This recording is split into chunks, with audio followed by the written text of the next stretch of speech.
Bueno, muy bien, muchas gracias. Continuamos en esta mañana y los argentinos estamos siempre hablando de economía. Somos ya licenciados en economía, pero siempre hay verdaderos licenciados y doctores en economía que nos pueden explicar y ayudar a entender mucho mejor la realidad de lo que está pasando. No solo desde el punto de vista económico, sino también desde lo que está pasando a nivel inserción internacional, si es que tenemos alguna, y también de lo que está pasando a nivel político interno. Por eso hoy es un gusto para nosotros tener invitado en el piso al doctor Ricardo López Murphy.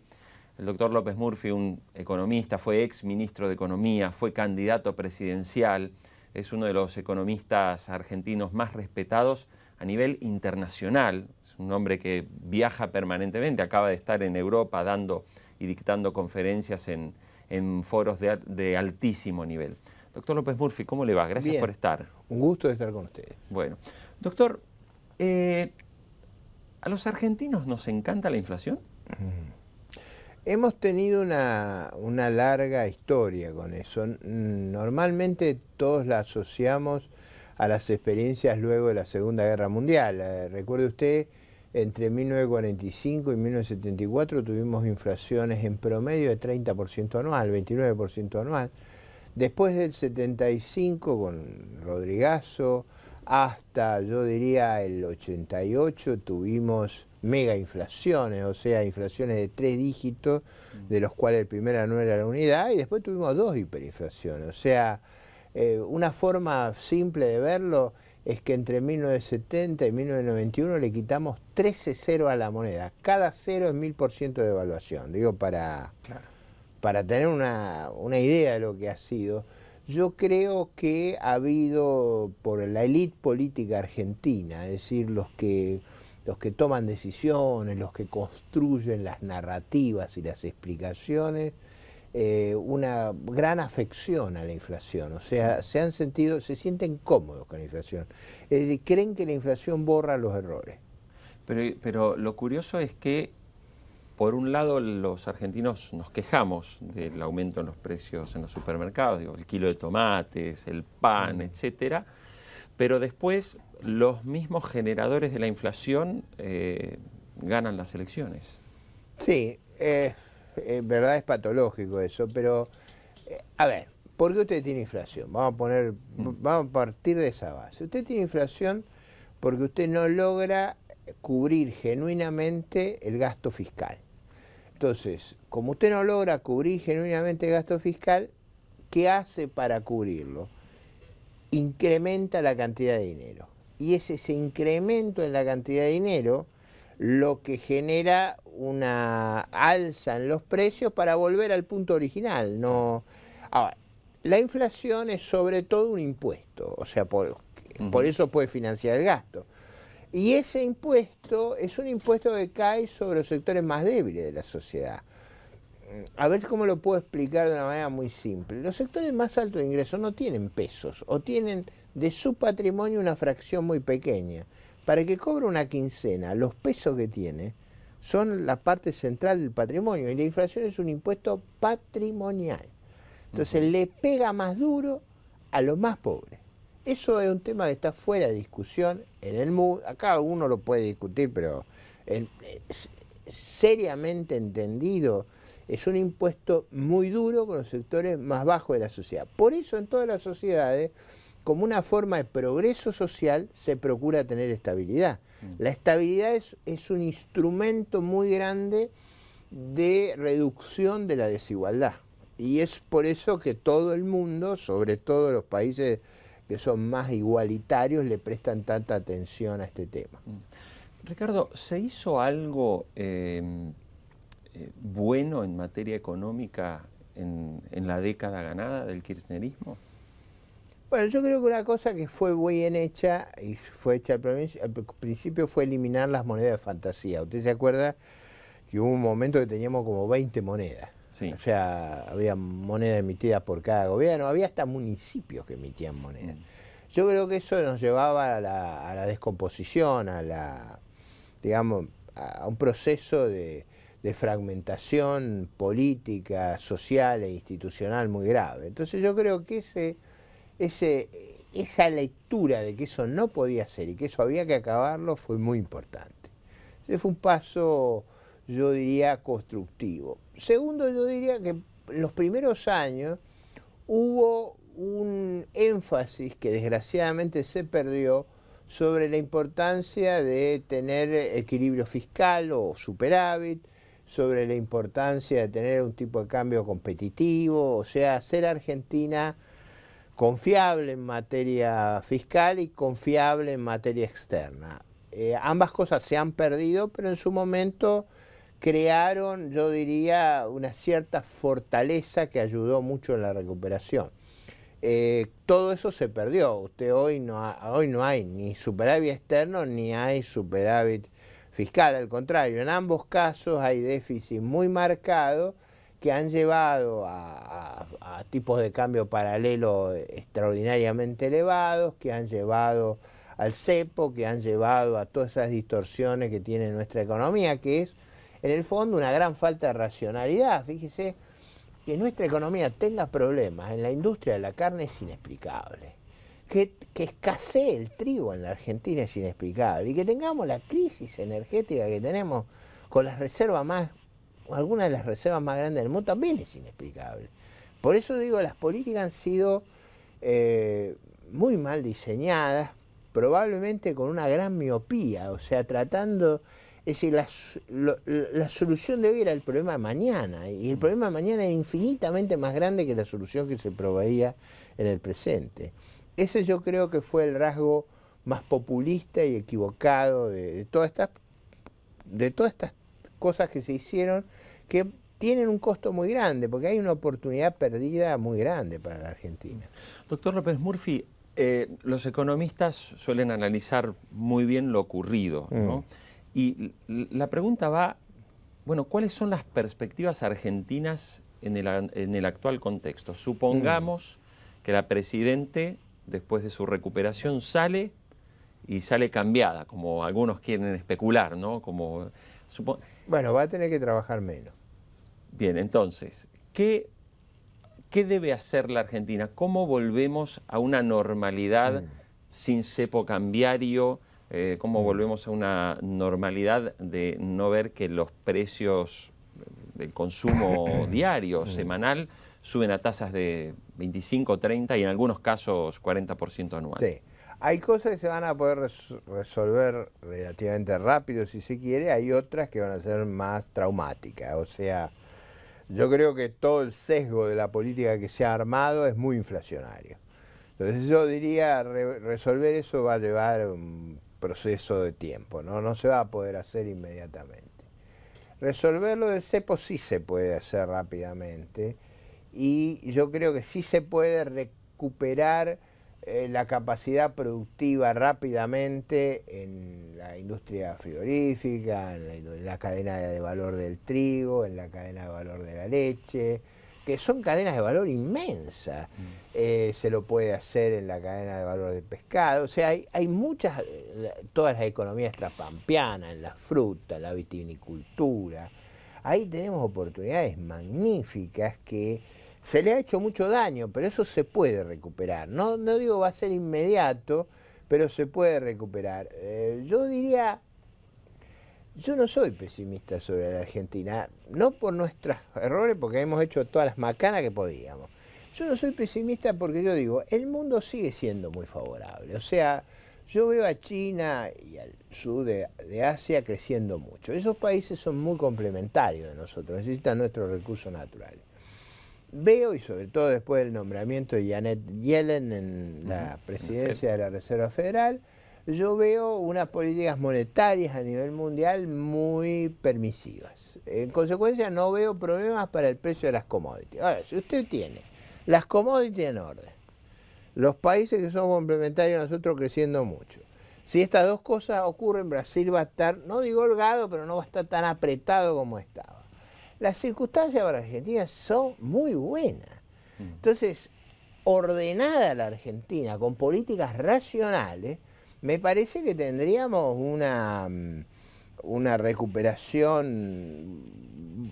significativa, y eso es algo que es perfectamente factible de hacer. Hay sí algunos temas muy delicados a los cuales va a haber que prestar singular atención. Si usted me dice dónde está un desafío enorme que tenemos, es la crisis energética, porque usted tiene inmensas reservas, pero se necesita mucho capital para desarrollarlas.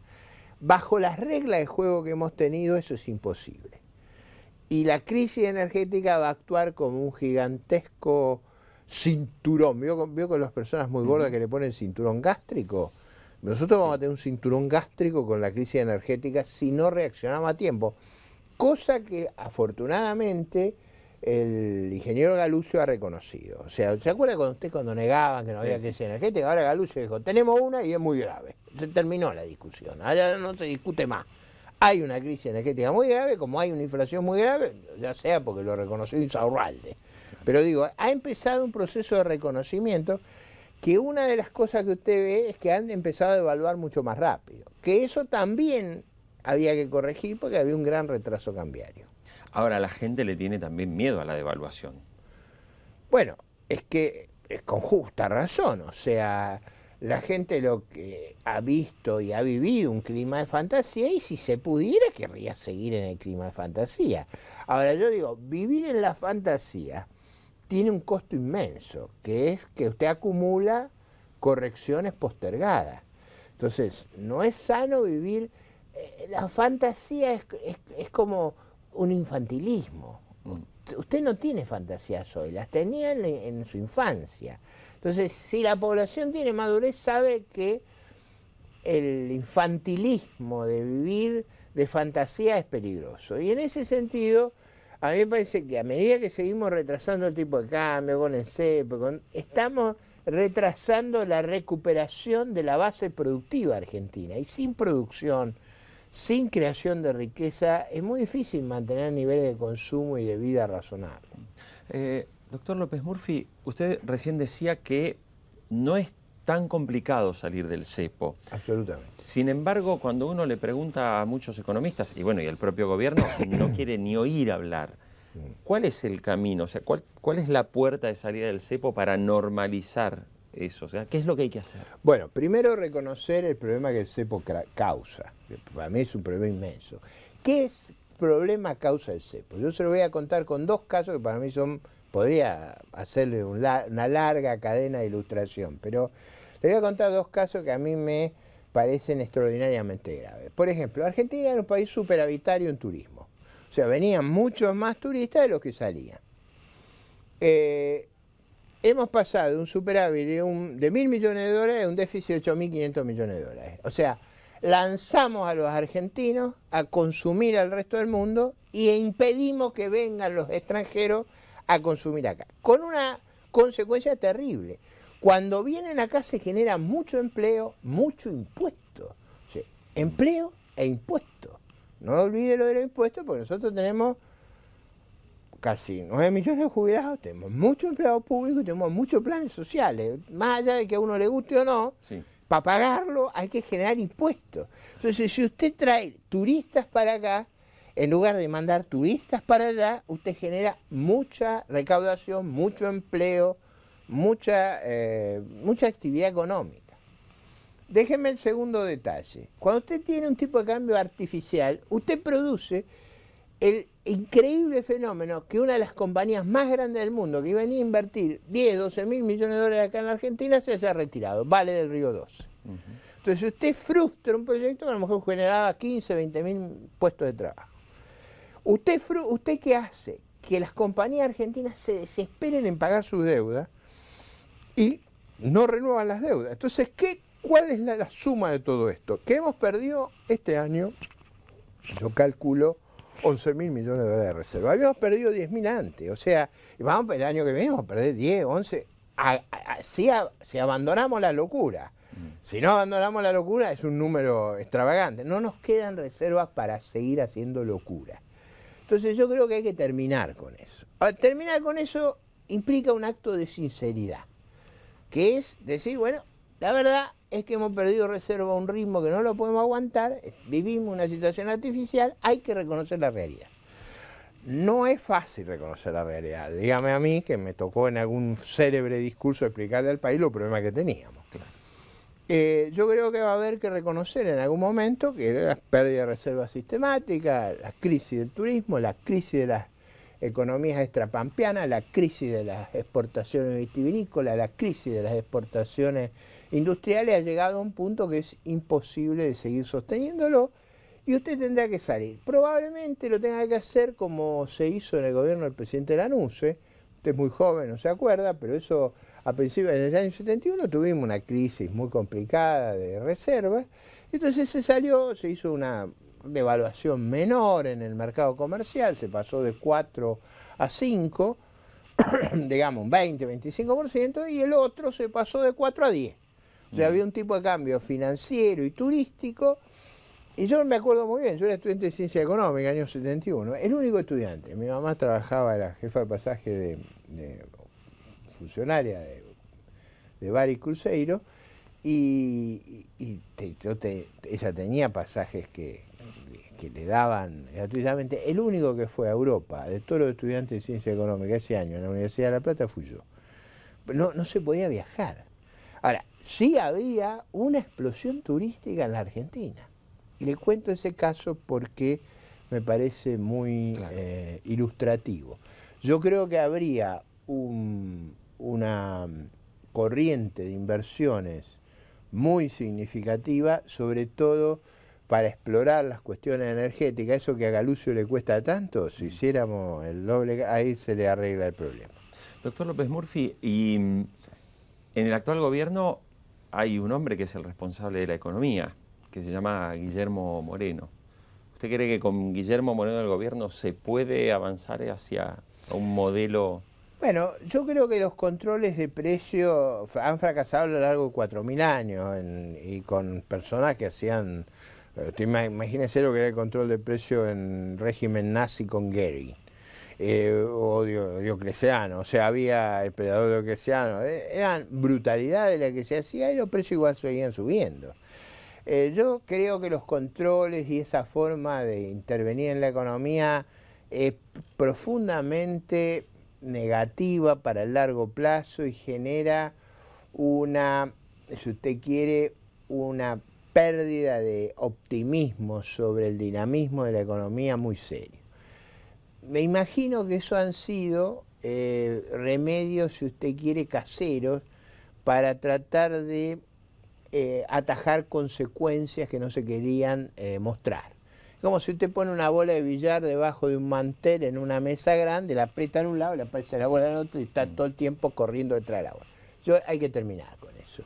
Yo creo que no hay ninguna economía en el mundo que hace esas locuras y vamos a tener que buscar un mecanismo más racional de organizar las cuestiones. No le voy a decir algo muy diferente de lo que hace Brasil, Uruguay, Chile, Perú. No inventemos la rueda, está todo inventado. Doctor López Murphy, tenemos un problema con los holdouts, ¿no? La Corte Suprema en los últimos días no ha sido favorable a la Argentina, no ha tomado el caso. ¿Cómo se arregla eso cuando del otro lado están reclamando el 100%? Bueno, es un problema bastante complejo que yo creo que hay una estrategia equivocada desde el comienzo. O sea, cuando se hace el canje del 2005 debió haberse dejado abierto el canje, debió crearse las condiciones para que la gente pudiera venir digamos, a transformar su deuda, debió haberse evitado que se armara un caso judicial. Esta gente, si mi memoria no me falla, compró los papeles de deuda ya por el 2008, o sea, la Argentina tuvo tiempo, el gobierno argentino, de ir barriendo el mercado para que esto no ocurriera. Todos sabíamos que iba a ocurrir si las cosas se dilataban mucho, y lo hicieron, con la expectativa de que iban a poder en sede judicial ir posponiendo, que la verdad, llevamos en esta historia 12 años, o sea, no es que no se ha podido posponer, eso lo han hecho. Me parece que hemos tenido ahí dos derrotas judiciales muy grandes. Creo que van a seguir poniendo, digamos, apelaciones, a tratar de dilatar el proceso. Probablemente el proceso llegue a su fin allá por a mediados de 2014 o a principios de 2015. Y ahí vamos a tener que tomar una decisión muy complicada. ¿Cuál ha sido la estrategia de los fondos especializados en deudas impagas? Ha sido forzarnos al default. Entonces, lo que tenemos que evitar es el default. La técnica es forzarnos al default. A mí me parece que en algún momento va a haber que buscar una salida a ese tema, y esa salida habrá que hacerla con realismo, porque el costo de incurrir en un default técnico, que es lo que están tratando, es inmenso. Y me parece que sería inmenso para esta administración, porque todo lo que hizo se estropea con esa salida. Creo que hay que reconocer los problemas. Me parece que hubiera sido muy distinta nuestra situación si hubiéramos dicho: arreglamos con el Club de París, arreglamos con las deudas del CIADI, arreglamos con no mentir con las estadísticas con el fondo, así que no, el fondo no todos los días no tenga que decir mienten con las estadísticas, es un escándalo, es muy difícil. Imagínese que usted fuera mi abogado y yo le dijera, bueno, pasa que yo macaneo, yo hago trampa, es difícil defenderlo. Entonces, yo creo que si hubiéramos hecho todo eso, hubiéramos mantenido abierto el canje, a mí me parece que la chance de otro resultado hubiera sido grande. Además, deberíamos haber dicho: la Argentina es un gran esfuerzo para pagar. Hubo gobiernos y ministros, entre otros el que está hablando con usted, que hicimos unos sacrificios inmensos para tratar de respetar nuestras obligaciones, que tuvimos una circunstancia extremadamente adversa, pero que tenemos una vocación de pago. Eso hubiera hecho difícil que los jueces creyeran que somos deudores recalcitrantes. El lenguaje que se usó no fue feliz. Ahí también afortunadamente hemos cambiado. O sea, ya no se es esto, no vamos a pagar, vamos a compadrear. Se terminó la arrogancia. Un poco tarde, pero se terminó. Entonces yo digo, bueno, ahora hay que crear las condiciones para que habrá que hacer las apelaciones que haya que hacer. Y cuando llegue el momento final, habrá que tomar una decisión con realismo.